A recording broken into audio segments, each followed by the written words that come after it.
밖에 못하는 게 아쉬운데 어쨌든 다음 주에 또 어떤 분들이 인사를 할지. 옆에 있는 성도들 인사합니다. 잘 오셨습니다. 사랑합니다. 축복합니다. 할렐루야. 하나님께서 이 예배 가운데 함께 하실 줄로 믿습니다.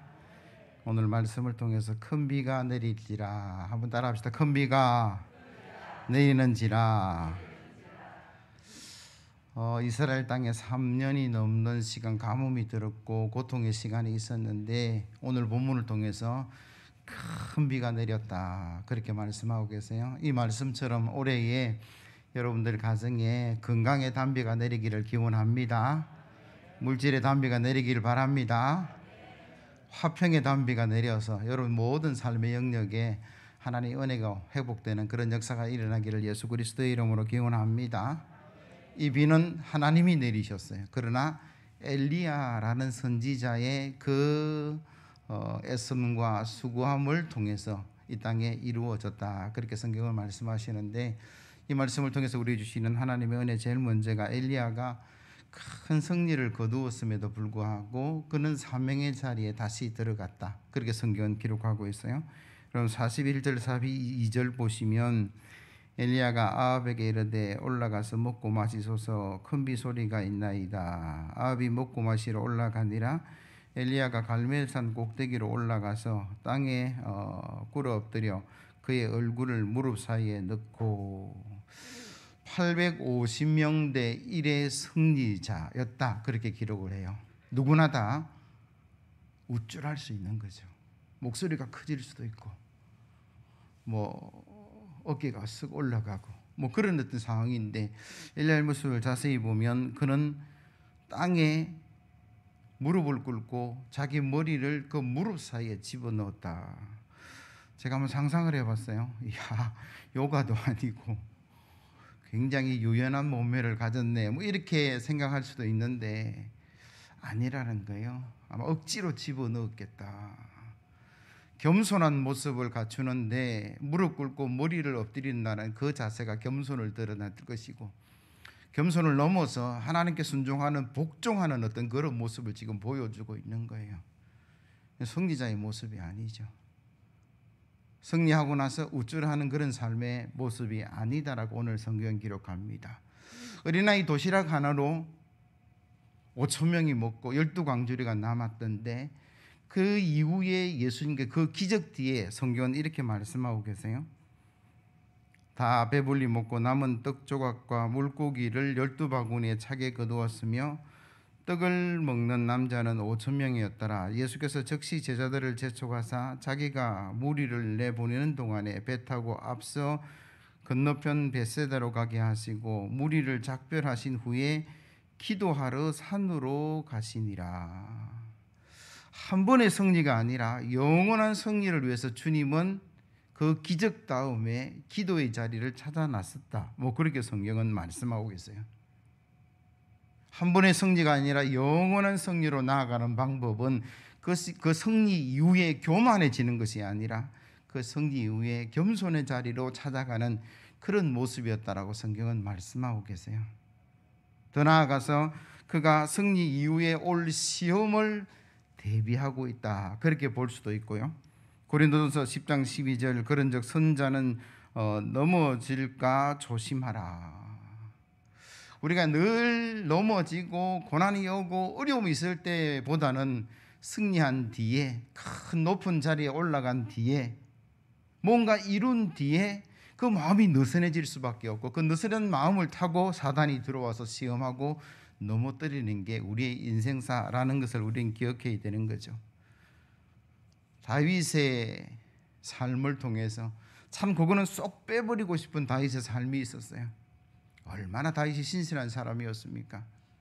중심을 통해서 하나님을 경외하고 인정을 받아서 기름 부음을 받았던 그리고 이스라엘의 위대한 왕국을 세우고 죽을 때까지 그의 어떤 삶의 모습을 보여주었던 그 전체 다윗의 삶 속에 하나 빼고 싶은 게 있어요.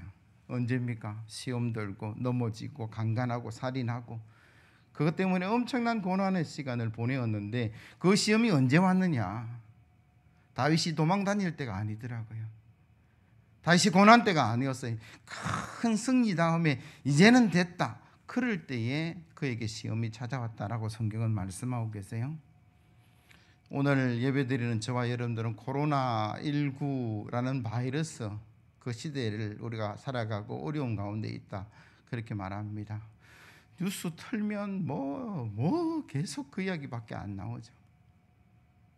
이 코로나 바이러스가 뭐냐 그러면 감기의 일종인데 문제는 뭐냐면 이게 변종이 되고 신종이라는 것 때문에 우리가 잘 모르는 거예요. 우리 몸이 면역 반응을 일으켜야 되는데 그걸 잘 모르니까 그게 고통을 당하고 죽어가는 수많은 사람들이 생겨난다라는 거죠.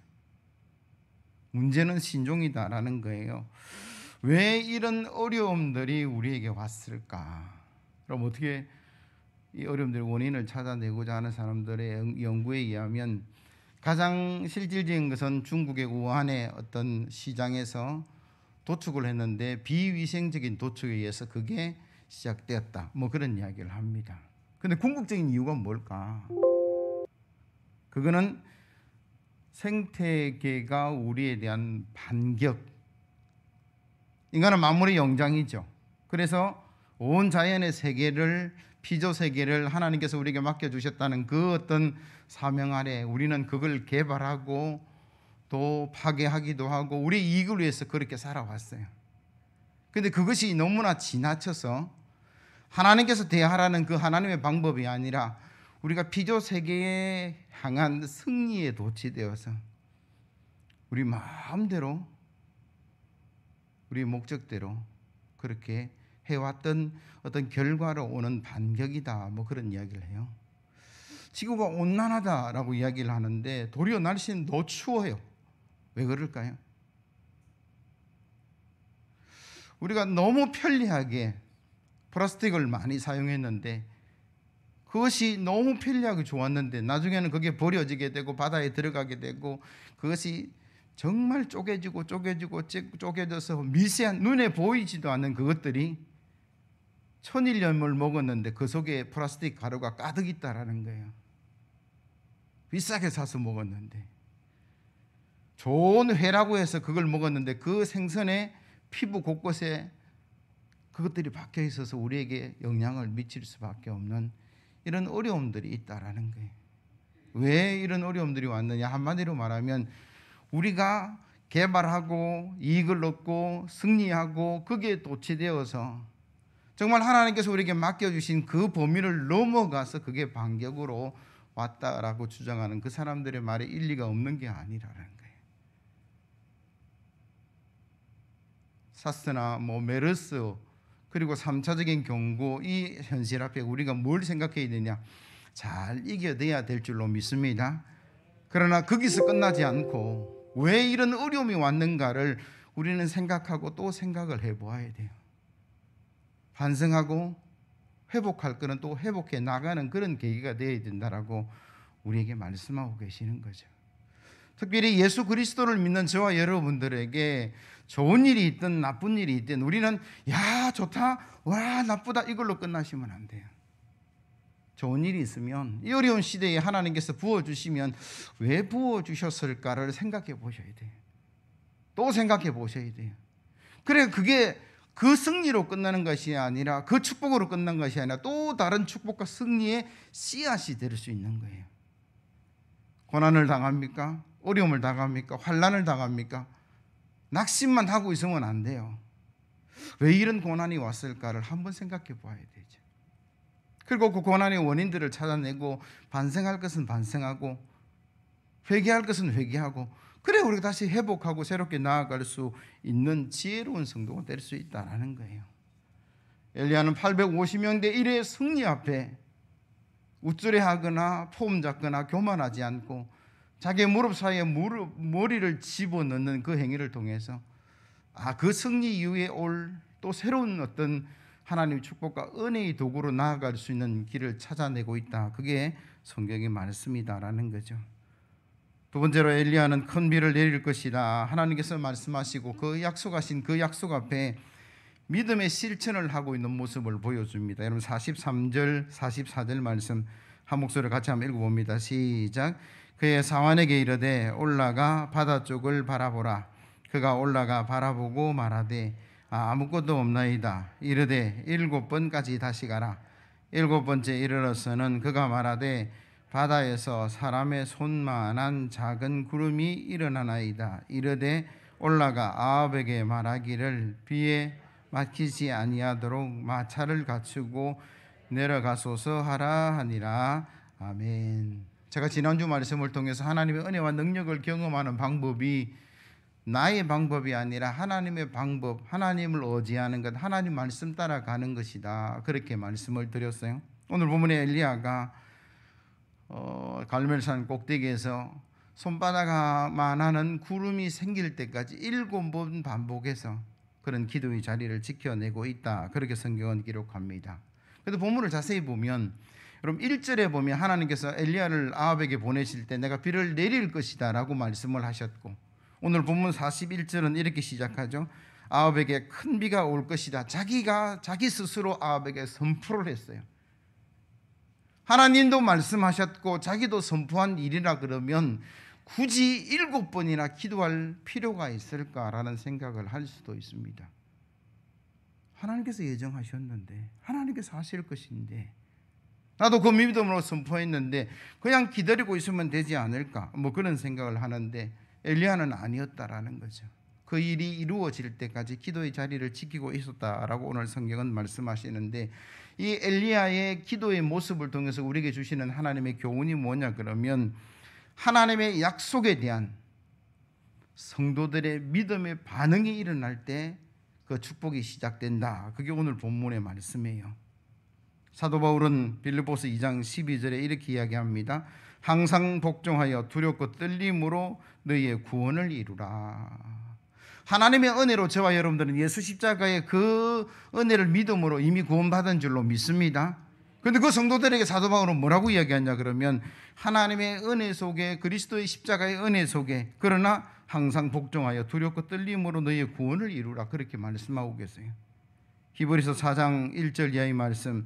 그러므로 우리는 두려워할지니 그의 안식에 들어갈 약속이 남아있을지라도 너희 중에는 혹 이르지 못할 자가 있을까 함이라. 그들과 같이 우리도 복음 전함을 받은 자이나 들은 바 그 말씀이 그들에게 유익하지 못한 것은 듣는 자가 믿음과 결부시키지 아니함이라. 믿음의 결부라는 단어를 지금 설고 있어요. 만세전부터 하나님은 저와 여러분들에게 구원의 은혜를 베풀어 주신 줄로 믿습니다.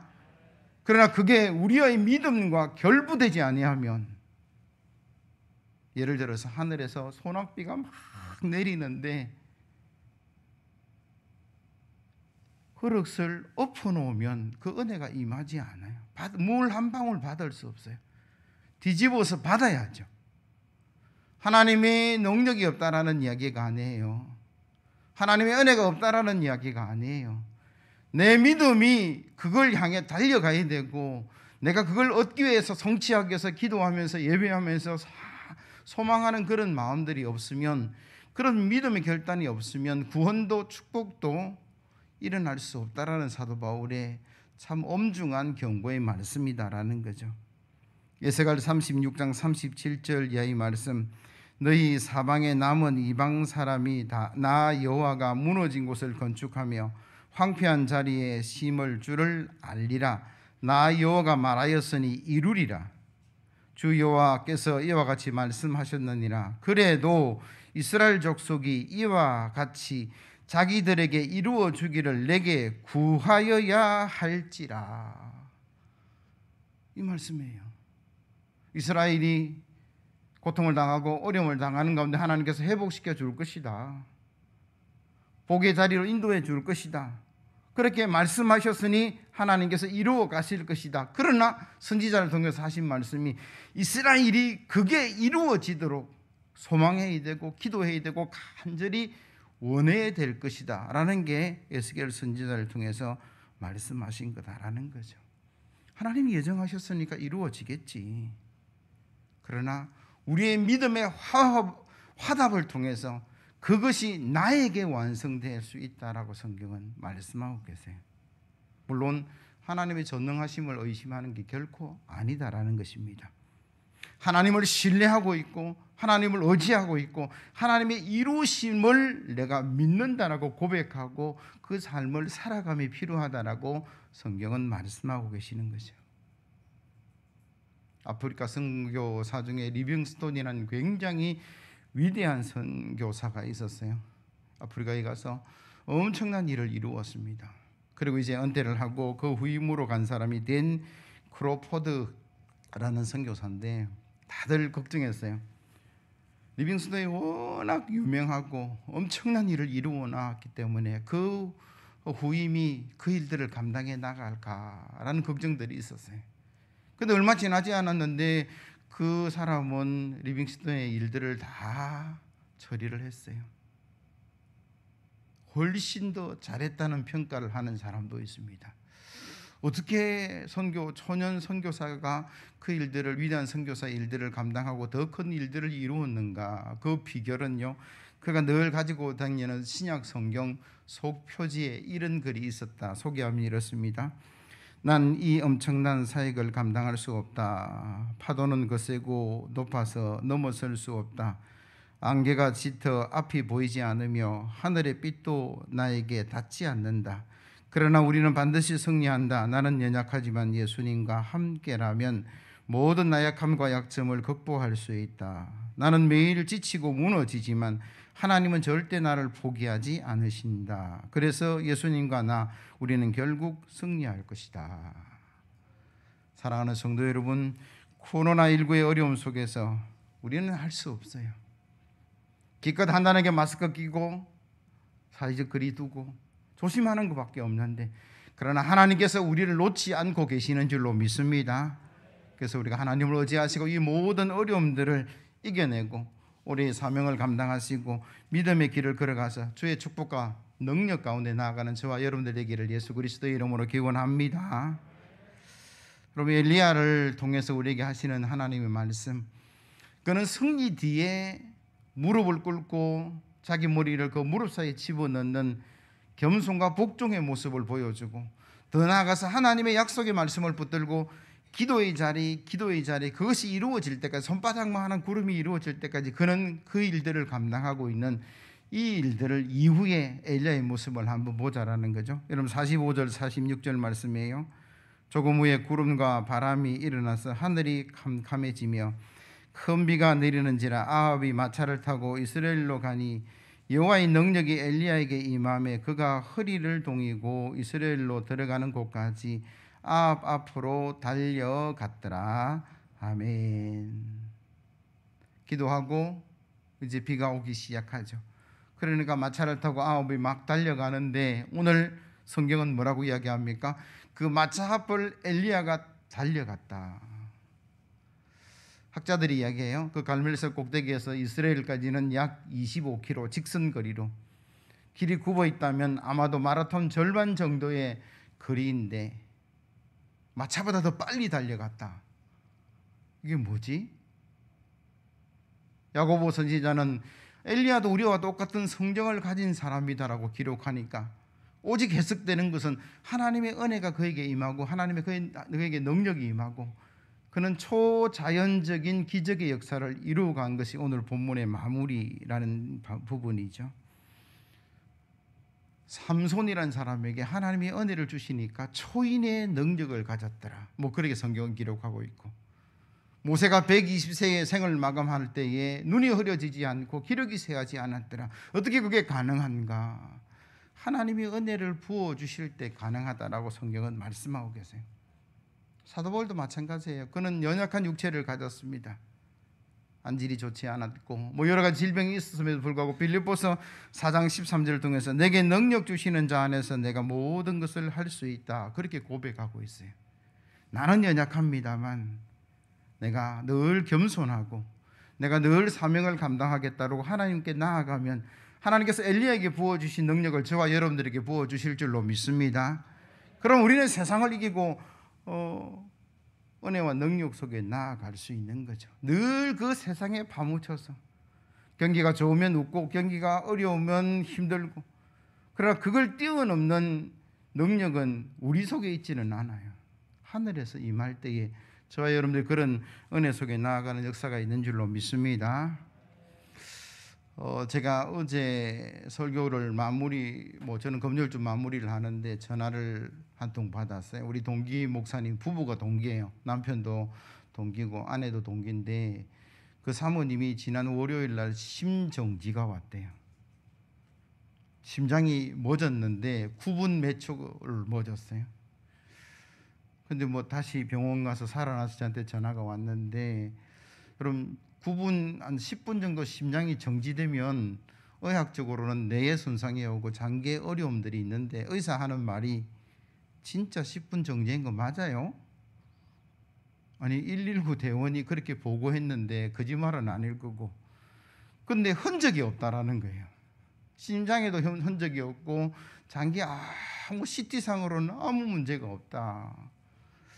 이걸 어떻게 설명할까요? 수십 년 전에 일어난 게 아니고 지난주에 일어난 이야기고 제 친구 목사 사모님에 관한 이야기인데 하나밖에 해석할 게 없어요. 사모님이 막 심정지가 오고 온몸에 피가 안 돌고 공기가 안 돌아가니까 몸이 사방이 사지가 뒤틀리는 그걸 본 목사님이 기술은 없고 어쨌든 배운 것 내지는 들은 것 심폐소생술을 한다고 가슴을 두드리고 막 울면서 사모 살려달라고 기도한 그거밖에 설명할 게 없다라는 거예요.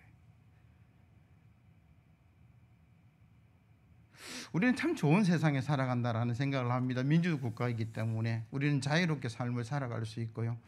그리고 공부도 하고 또 이성도 가지고 있어서 우리의 삶이 늘 그렇게 살아갑니다. 그래서 우리는 하나님 없이도 살 수 있다. 그렇게 생각하는 사람들이 이 땅에 있어요. 이 과학이 발달되고 의술이 발달된 시대에 뭘 신을 찾고 예배를 하고 기도를 하고 그렇게 어리석게 보는 사람들도 분명히 있습니다. 그러나 보세요. 우리가 감당할 수 있는 것이 얼마나 되는지. 심장이 멈추었는데 119 불러놓고 막 기도하면서 그거밖에 한 게 없어요. 그런데 하나님께서 다시 회복시켜 주시고 흔적도 없이 그 기적의 어떤 경험을 설명할 수 없다라는 거예요. 아파트 10층에서 뛰어내리면 살아날 사람 아무도 없습니다. 왜? 중력의 법칙이 우리를 끌어당기기 때문에. 10층에서 뛰어내려도 살 수 있는 유일한 길은 하나 있는데 그 중력의 법칙보다 더 큰 법칙이 작용을 하면 그는 살아날 수 있겠죠. 예를 들어서 그냥 뛰어내리는 게 아니라 행글라이더를 타고 뛰어내리면 그건 이렇게 이야기합니다. 공기 역학의 법칙이 만유인력보다 훨씬 더 세기 때문에 스무스하게 날아가서 착지할 수 있다. 저와 여러분들은 어쩔 수 없는 육신의 한계 속에 살아가고 우리의 마음이, 우리의 생각이 늘 나의 고집과 나의 생각과 나의 판단에 우선 두고 살아가는 연약한 존재입니다. 그러나 그 속에 하나님의 성령의 법이 오셔서 하나님의 은혜의 능력이 나에게 임재하셔서 우리가 구원의 길로 가고 복된 길로 가고 성도의 삶을 살아갈 수 있는 거예요. 엘리야를 통해서 우리에게 주신 하나님의 음성이 뭡니까? 늘 연약하죠. 저와 여러분들은 다 비슷비슷합니다. 그러나 하나님의 은혜가 임할 때, 하나님의 능력이 임할 때 저와 여러분들의 크신 역사가 일어날 줄로 믿습니다. 이사야 40장 26절 이하의 말씀을 읽습니다. 너희는 눈을 들어 누가 이 모든 것을 창조하였나 보라. 주께서는 수요대로 만상을 이끌어내시고 그들의 모든 이름을 부르시나니 그의 권세가 크고 그의 능력이 강함으로 하나도 빠짐이 없느니라. 너는 알지 못하느냐 듣지 못하느냐. 영원하신 하나님 여호와 땅끝까지 창조하신 이는 피곤하지 아니하시며 곤비하지 아니하시며 명철이 한이 없으시며 피곤한 자에게는 능력을 주시며 무능한 자에게는 힘을 더하시나니 소년이라도 피고하며 곤비하며 장정이라도 넘어지며 쓰러지되 오직 여호와를 앙망하는 자는 새 힘을 얻으리니 독수리가 날개치며 올라감 같을 것이요 다름질하여도 곤비치 아니하겠고 걸어가도 피곤치 아니하리로다. 아멘. 어려운 시대 속에 살아가는 저와 여러분들이 천지에 창조하신 하나님을 의지하고 그 하나님의 은혜를 경험하고 이 시대를 뛰어넘는 축복의 삶을 살아가시기를 예수 그리스도의 이름으로 기원합니다. 찬송가 545장입니다.